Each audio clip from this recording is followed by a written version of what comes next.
this is chapter 4 exercise 4.3 class 10th mathematics. So before start with exercise 4.3, let us understand what is quadratic formula. So हमने first video में discuss करा था quadratic formula हमने पढ़ना है जिसमें या तो आप जीरोस रूट्स या जो भी फैक्टर है मिडिल टर्म स्प्लिट से निकाल सकते हो, बट कई इक्वेशन में मिडिल टर्म स्प्लिट नहीं लग सकती, तो इसमें हमने क्वाड्रेटिक फॉर्मूला पढ़ना उसके लिए। और हमारा हमेशा क्वाड्रेटिक फॉर्मूला याद रखना है कि ax² plus bx plus c की फॉर्म हमारी क्वाड्रेटिक इक्वेशन होती है। तो हमारा फॉर्मूला क्या है, minus b plus minus root में b² माइनस 4ac अपॉन में 2 है।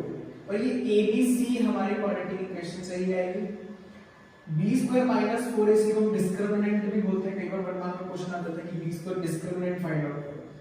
और ये तीनों चीजें क्या बताएंगी मुझे, जो ये निकाली है b² माइनस 4ac, ये मेरे को बताती है nature of roots, nature of the roots. ये रूट्स का नेचर हमें बता सकती है। और अगर b² minus 4ac greater than 0 होगा तो हम आगे फर्दर इसके फॉर्मूला पे कंटिन्यू करके हम रूट्स निकालेंगे, पर हमारे पास टू डिस्टिंक्ट रूट्स हैं। टू डिस्टिंक्ट मतलब कि दो डिफरेंट रूट्स आ सकते हैं। b² minus 4ac is equals to 0 है तो टू इक्वल रूट्स आएंगे, मतलब 1/2 1/2 1 1 ही आएगा, -2 ही आएगा। और b² minus 4ac less than 0 मतलब नेगेटिव में आ रहा है, तो हम आगे कैलकुलेशन नहीं करेंगे। हम कैलकुलेशन करेंगे इस केस में और इस केस में, बट इसमें फर्दर हम आगे कंटिन्यू नहीं करेंगे। जैसे ये क्वेश्चन है, हम इसको क्वाड्रेटिक फॉर्मूला से करेंगे। इसका मिडिल टर्म स्प्लिट करना थोड़ा सा डिफिकल्ट है, पॉसिबल ही नहीं हो नहीं पाएगा, ठीक है। तो a मेरा क्या है 1, b है मेरा 2 एंड c है मेरा -143। तो पहले मैं b² माइनस 4ac निकालूंगा। b है मेरा 2 का स्क्वायर, 4a है मेरा 1 एंड 143, c है मेरा माइनस माइनस कैंसिल, तो 2 4 प्लस 12 570 ये आ जाएगा 572 एंड ये क्या आ जाएगा 576। तो मेरे ये ग्रेटर देन 0 है और दोनों केस में मैं करूंगा, बट ग्रेटर देन 0 तो हम आगे कंटिन्यू करेंगे। तो फॉर्मूला लिखते हैं -b प्लस माइनस रूट में b² minus 4ac upon 2a। Further values put करते हैं -b किसमें है -2 प्लस माइनस रूट में 576 अपॉन a क्या है मेरा 1, तो -2 प्लस माइनस, अच्छा रूट 576 भाई किसके स्क्वायर से बना है, रूट 576 24 2। अब आप इसको दो बार सॉल्व करेंगे, एक बारी -2 प्लस 24 अपॉन में 2 और एक बारी हम सॉल्व करेंगे -2 माइनस 24 अपॉन 2। तो ये क्या आ जाएगा -26 अपॉन 2 क्या आ जाएगा -13 और ये क्या आ जाएगा 11, ठीक है।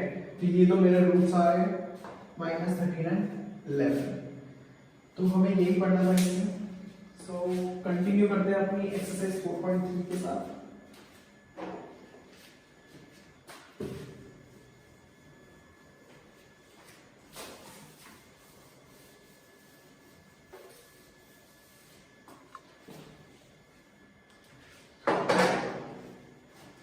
तो फर्स्ट क्वेश्चन तो हमारा कंप्लीटिंग स्क्वायर मेथड है, वो एज पर जो पिछले सेशन था हमारा 10th क्लास में, तो कटिंग है तो हम वो नहीं करके हम क्वेश्चन सेकंड पे जंप कर रहे हैं सीधा। और ये भी काफी सिंपल है, हमारा इक्वेशन बना हुआ, आपकी मर्जी आपने मिडिल टर्म स्प्लिट करना है, क्वाड्रेटिक फॉर्मूला यूज करना है। तो हम चलते हैं क्वेश्चन 3 पे। x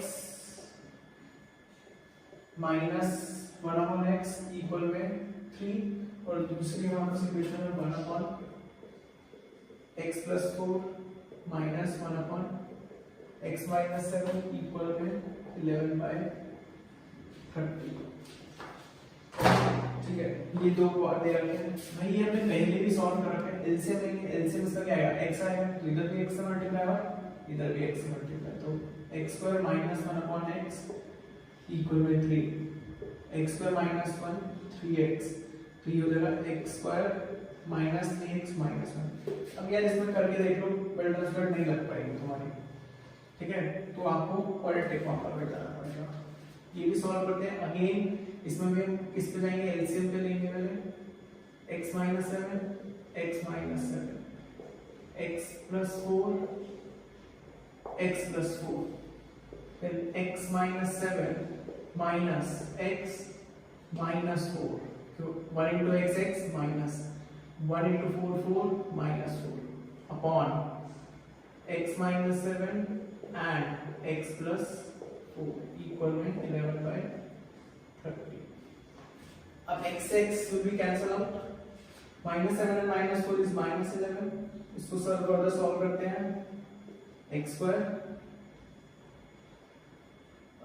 4x minus 7x minus 28 equal में 11 by 30. अब ये देखो कि यार कई बच्चे कंफ्यूज हो गए, आप क्रॉस मल्टीप्लाई भी कर सकते हो और ये न्यूमरेटर से कट हो सकता है। तो ये आ जाएगा -1 x square minus 3x and minus 28 equal में 1 by 30 minus 30 x square minus 3x minus 28 further solve करते हैं। x square minus 3x minus 30 will go to that side, right hand side, so it will become positive. So minus 28 plus 30 plus 2. तो ये आपकी equation आ गई, आपकी मर्जी आप जो और इसमें लगाए सॉल्व करना है। हम चलते हैं प्रॉब्लम सॉल्व पे अपना। Can a sum of reciprocals of Riemann ages in 3 years ago and 5 years ago find its present age? तो पहला हमने सबसे basic step, let present age be x years। वो कह रहे हैं sum of reciprocal 3 years ago. भाई 3 years अगो मतलब 3 साल पहले, और अपॉन में क्यों लिखा है क्योंकि रेसिप्रोकल की बात करी है उसमें, बीच में प्लस आएगा क्योंकि ऑलरेडी यूज करा है सम, अपॉन में 1 upon and 5 years from now x + 5 equal में 1 by 3। अब यार ये तो काइंड ऑफ सेइंग है कि इक्वेशन रख है, जैसे हम नहीं सॉल्व कर वैसे ही करेंगे, एलसीएम लेंगे। x + 5 यहाँ, x + 5 यहाँ, x - 3 यहाँ ऐसे। तो x + 5 यहाँ पर x - 3 x - 3 तो x + 5 plus x minus 3 upon x minus 3 and x plus 5 equal में 1 by 3। सॉल्व करते हैं। x plus x 2x plus 5 minus 3 plus 2, ये सॉल्व करेंगे तो ये आ जाएगा x स्क्वायर plus 2x और minus 15 equal में 1 by 3। अब आप क्रॉस मल्टीप्लाई करेंगे तो 6x plus 6 equal में x square plus 2x minus 15। Equation आप बना लेंगे। याद रखना है एज, अगर इसमें भी मिडल स्प्लिट लगाएंगे तो 2 वैल्यूज आएंगी। याद रखना हमेशा में कि नेगेटिव वैल्यू एज में काउंट नहीं होती। पॉजिटिव नंबर्स निकालने हैं तब भी नेगेटिव आप नहीं कंसीडर करेंगे, स्पीड आप नेगेटिव कंसीडर नहीं करेंगे, मास आप नेगेटिव कंसीडर नहीं करेंगे। ठीक है, तो कुछ चीजें ध्यान रखना, कंफ्यूज नहीं होना। नॉर्मल बेसिक क्वेश्चन है, इक्वेशन आपको सॉल्व करनी आ गई होगी अब तक तो।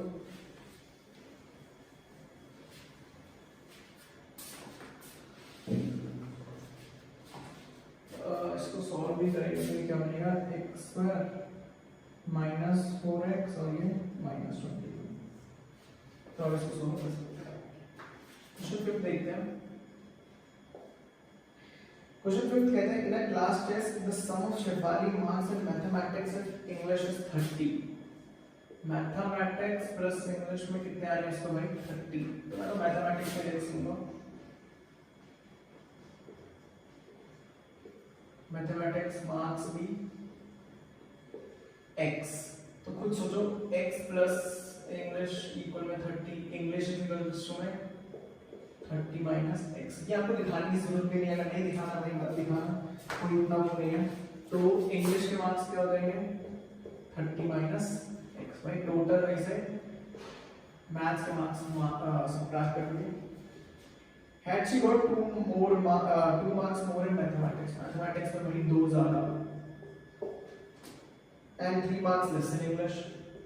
30 minus x minus 3. अब मैंने प्रोडक्ट भी क्यों करा, तब उनका प्रोडक्ट का मार्क्स क्या होता है 210. तो बोले भाई had she got 2 more marks in mathematics and 3 marks less in English, the product of their marks would have been 210. तो जब ये सब होता है तब उनके प्रोडक्ट का मार्क्स 210 होता है.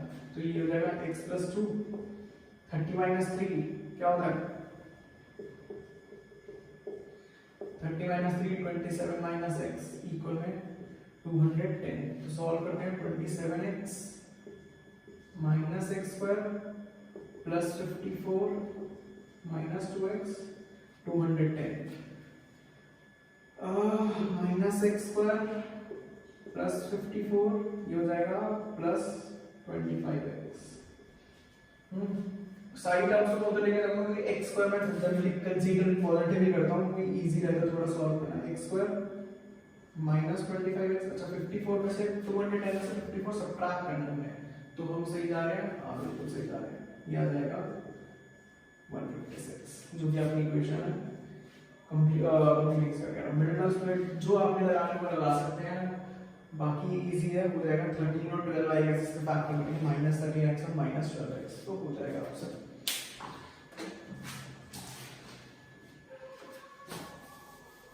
Let's do 6th question. 6th question देखते हैं diagonal of a rectangular field. पहले तो रेक्टेंगुलर फील्ड बना देते हैं भाई. चलो कोई नहीं समझ जाएंगे क्वेश्चन. क्वेश्चन 6 ये मैंने एक डायगोनल बना लिया. The diagonal of a rectangular field is 60 metres more than the shorter side. भाई डायगोनल जो है वो शॉर्टर साइड पे डिपेंड है. The longer side is 30 metre more than shorter side. दोनों चीजें शॉर्टर साइड पे डिपेंड है. तो शॉर्टर साइड क्या लेंगे मैंने x मीटर. ठीक है.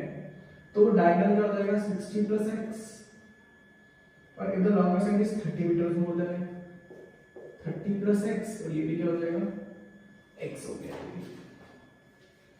Find the sides of the field. Side तो मतलब x से फाइंड आउट करना है और कभी नेगेटिव नहीं हो सकती है. तो भाई ये तो रेक्टेंगुलर फील्ड है. सारे एंगल्स 90 डिग्री तो हम पाइथागोरस थ्योरम पे जाएंगे. तो क्या हो जाएगा x स्क्वायर 30 plus x का होल स्क्वायर इक्वल में अब यही हाइपोटेन्यूज होगी क्योंकि भाई 90 डिग्री के सामने वाला ऑपोजिट क्या होता है हाइपोटेन्यूज. तो x square 900 a plus b का होल स्क्वायर लगाना है. 30 का स्क्वायर x का स्क्वायर लिख के नहीं कर देना, छोड़ देना. इक्वल में 3600 x square plus 120 x square से x square cancel. x square 36 से 120x इधर आएगा माइनस में तो ये हो जाएगा 60x और माइनस 2700 आई गेस इसका 45 और 40x. हाँ कुछ ऐसे मिलेगा 45 और 15. आप ट्राई कर लेना एक बार. नहीं होगा तो आपके पास क्वाड्रेटिक फॉर्मूला है. सब क्वेश्चंस को जरूर सॉल्व करना एक बार. तो यार बाद में जब प्रैक्टिस के लिए इक्वेशंस बनाते हैं ड्रॉप कर दो उस क्वेश्चन को. क्वेश्चन 7 देखते हैं. कह रहे थे difference of squares of two numbers is 180 and the square of smaller number is 8. तो हमने क्या ले लिया लेट द स्मॉलर या लार्जर को x स्मॉलर को y. स्क्वायर ऑफ cos की x square minus y square ही क्या बन रहा होगा डिफरेंस. क्योंकि डिफरेंस बोला उसने 180. आप खुद देखो ना स्मॉलर का स्क्वायर माइनस लार्जर का स्क्वायर तो हो नहीं सकता. 5 स्क्वायर माइनस 2 स्क्वायर हो सकता है. 2 स्क्वायर माइनस 5 स्क्वायर तो नेगेटिव देगा. तो 180 ऐसे आ. और क्वेश्चन में बोल रहे थे square of smaller number. Square of smaller number मतलब x स्क्वायर किसके 8 टाइम्स है लार्जर नंबर के. तो मैंने यहाँ 8y इसलिए रखा है square of sorry square of smaller number मतलब y स्क्वायर 8 टाइम्स है लार्जर नंबर के. 8 टाइम्स है लार्जर नंबर के. भाई 8 टाइम्स स्क्वायर नहीं बोला 8 टाइम्स है लार्जर नंबर। तो y स्क्वायर की वैल्यू सीधा मैं यहाँ सब्स्टिट्यूट कर दूंगा, तो x square minus 8x equal to 180, x square minus 8x minus 180। Check कर लेते हैं इक्वेशन सही हो गया। हाँ इक्वेशन तो भाई सही है, बस आपको सॉल्व करना है। कंप्लीटिंग क्वाड्रेटिक फॉर्म में जो भी आपको सॉल्व इससे आपको इजी लगता है आप सॉल्व कर सकते हैं, ठीक है। चलते हैं नेक्स्ट क्वेश्चन पे। क्वेश्चन 8 देखते हैं भाई, फिर ये सिमिलर क्वेश्चन आ गया जो हमने पिछले एक्सरसाइज में करा हुआ। Train travels 360 kilometre 6 7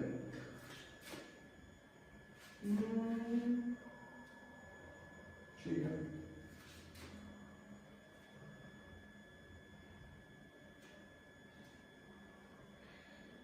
Train travels 360 kilometer at a uniform speed if the speed had been 5 kilometer। ये सेम क्वेश्चन है, आप पढ़ सकते हो।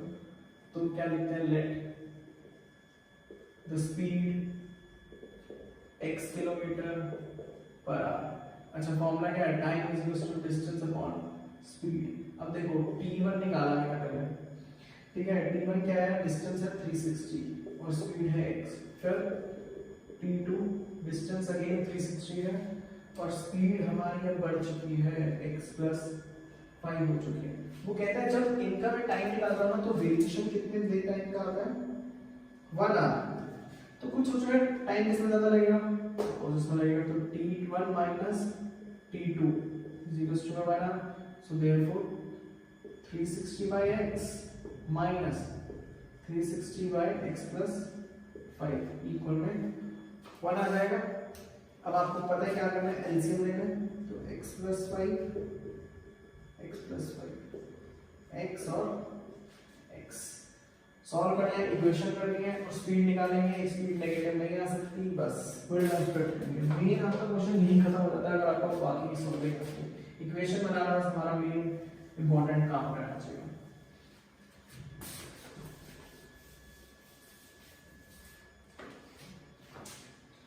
नाइन्थ क्वेश्चन लास्ट में रहेंगे। सबसे पहले 10th क्वेश्चन देखते हैं। यार काइंड ऑफ सेम है, एक एक्सप्रेस ट्रेन है और दूसरी है कौन सी, passenger train. Express train takes 1 hour less than passenger train और वो बोल रहा है 132 किलोमीटर ट्रैवल करना है। ब्रैकेट्स में जो लिखा है without taking consideration time, stoppage का टाइम हमने कंसीडर नहीं करना है। If the average speed of the express train, average speed of express train क्या है, 11 किलोमीटर मोर है किससे, पैसेंजर ट्रेन से। तो एक्सप्रेस ट्रेन जो है 11 किलोमीटर ज्यादा तेज है किससे, पैसेंजर ट्रेन से। तो मैं क्या करूंगा, let the speed of passenger train be x kilometre per hour, ठीक है। तो एक्सप्रेस ट्रेन की क्या हो जाएगी, 11 प्लस x।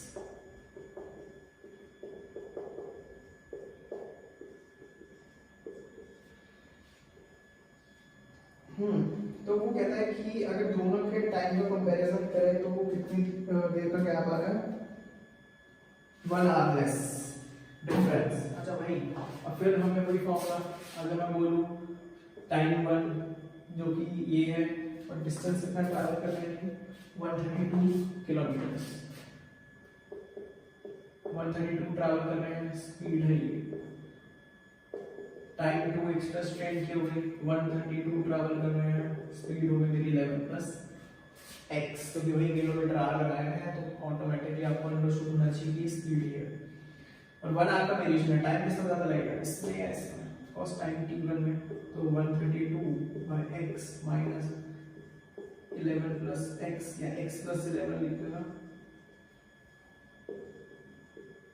इक्वल में 1। सॉल्व करेंगे इसको तो फिर बेसिक एलसीएम लेना है, x plus 11 x plus 11 x। तो ये आ जाएगा 132x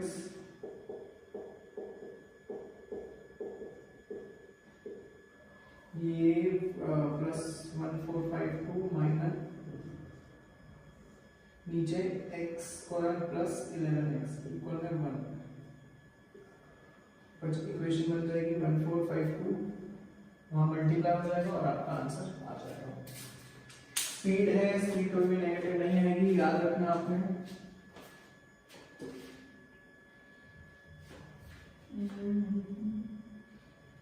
इक्वेशन ये रहेगी।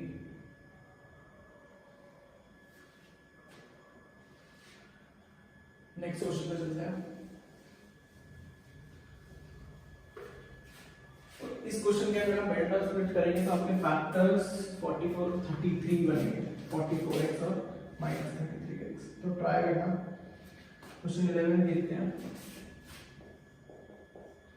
क्या है sum of areas of two squares. तो पहले तो देख लेते हैं areas of two squares. Sum बोल रहा है ऑफ डिफरेंस, जहां पे दो चीजों का डिफरेंस आ जाता है ना, एक चीज को आपको बड़ा रखना ही पड़ेगा, ठीक है, तभी हमें पॉजिटिव वैल्यू मिल पाएगी। तो लेट द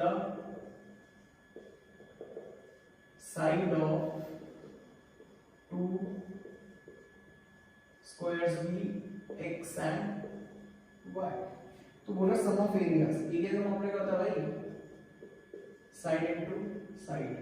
तो x into x plus y into y, क्या बोल रहा है, क्या है 468।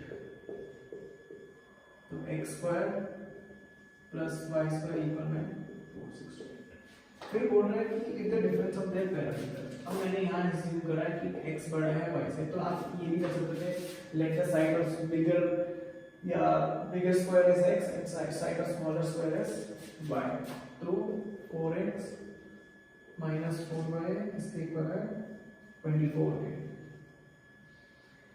कॉमन ले सकते हैं इसमें से x minus y इक्वल में 24 और x को मैं क्या लिख सकता हूँ 24 plus y। तो यहाँ वैल्यू रिप्लेस कर देते हैं, x की जगह लिख दिया 24 plus y स्क्वायर इक्वल में 468, ठीक है। तो 576 48 बाय a प्लस b का होल स्क्वायर लगाएगा, ठीक है। जैसे आपको सॉल्व करना है और इक्वेशन बन जाएगी, इसको देख चलो कर देते हैं। 2y स्क्वायर प्लस 48y, ये 468 उधर आके नेगेटिव हो जाएगा और ये प्लस नहीं आएगा आंसर। तो आप देख लेना यहाँ क्या आएगा, इक्वल में 0, ठीक है। थैंक यू, नेक्स्ट वीडियो में नेक्स्ट एक्सरसाइज के साथ।